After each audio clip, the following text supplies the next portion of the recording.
à tous, j'espère que vous allez bien, c'est Yohan. Aujourd'hui, on se retrouve pour une nouvelle vidéo épandage 2023. Je suis avec aujourd'hui Flo. Bon, pour ceux qui me connaissent un peu sur les réseaux, non, vous avez déjà vu le 8000 en action. Aujourd'hui, épandage de compost, on est sur une petite parcelle chez un client. Flo est en train de charger l'épandeur. On va aller avec lui après dans son 8000. Je vais lui expliquer un peu le chantier, l'épandeur, les boîtiers, etc. Et puis voilà, bonne vidéo à tous.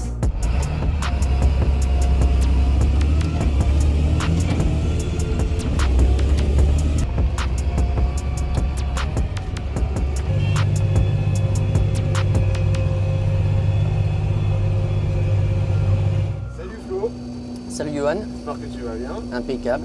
Aujourd'hui, épandage. Épandage de compost, 15 tonnes hectares, avec un petit 8000 que vous connaissez tous, je pense. 8320, 250 chevaux. Épandeur Bergman, TSW2320S, donc 20 et quelques mètres cubes de caisse, 2 essieux, puis voilà quoi. Voilà. Donc écoute, on va mettre en route.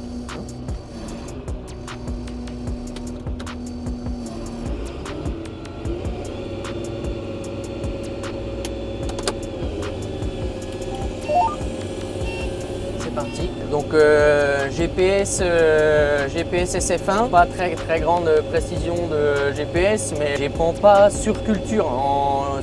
Ça m'est arrivé une fois, donc pas besoin d'une très grande précision GPS. Ensuite, donc j'ai mes boîtiers pour mon Bergman. Donc j'ai mon boîtier de commande juste pour tout ce qui est porte hydraulique et tout ce qui va avec le Bergman, et le boîtier de contrôle pour les pesées d'épandage. Pour exemple de ce chantier là, j'avais une matière qui pesait 650 kg au mètre cube et le client en veut 15 tonnes.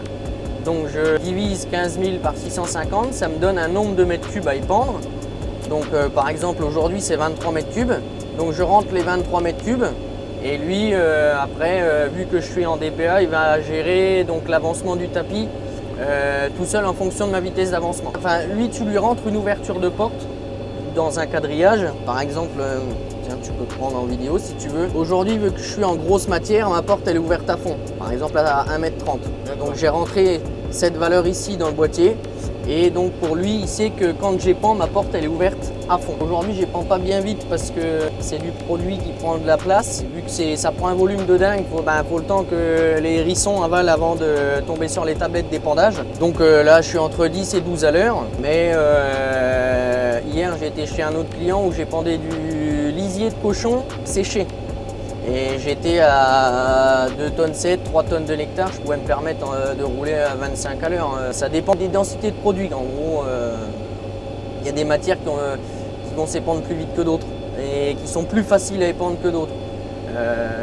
Donc voilà.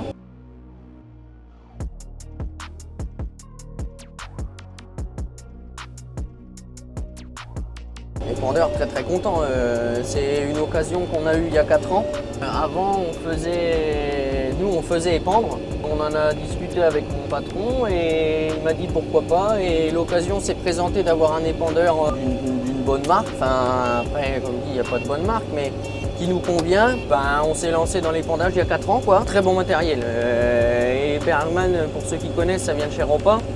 Ben, ils sont associés maintenant, donc SAV super, on peut pas se plaindre là-dessus, à part si vraiment il y a des pièces qui viennent d'Allemagne et qui n'ont pas, c'est comme chez tout le monde, mais sinon le SAV très content, comme du tracteur d'ailleurs.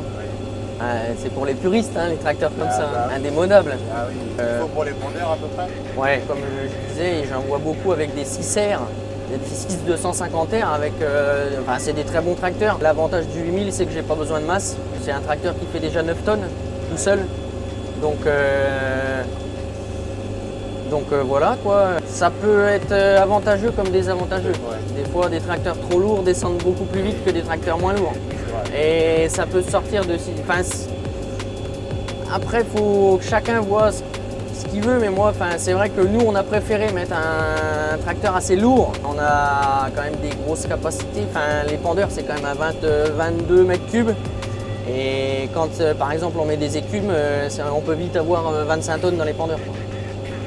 Et le tracteur manque pas de puissance. L'épandeur il marche en low sensing.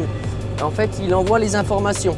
Quand le Bergman demande beaucoup d'huile, c'est par le low sensing que ça se transmet. Le DPA et tout ce qui s'ensuit se gère automatiquement, tout est fait par le low sensing. Et moi j'ai 2 prises d'huile, c'est pour mon essieu directionnel et ma casquette derrière. D'ailleurs, la casquette, elle sert à quoi principalement? La casquette c'est quand je détourne des champs, quand j'épand le bord des champs, je baisse ma casquette. En gros, j'épand sur 2,50 m. Okay. Donc voilà. Et là, on est sur une largeur de combien comme ça? Voilà, j'épand sur 7 mètres, 8 mètres, grand maximum. Grand maximum.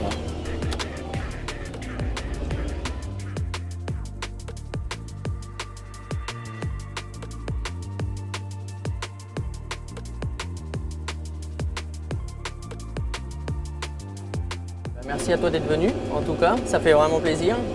Et normalement, on devrait bientôt se revoir. Une petite vidéo avec un engin tout jaune. Ouais, c'est ça. Et écoute, à bientôt pour de nouvelles aventures. Hein. À bientôt. Merci Flo. Et il n'y a pas de quoi et à très vite. À très vite, salut.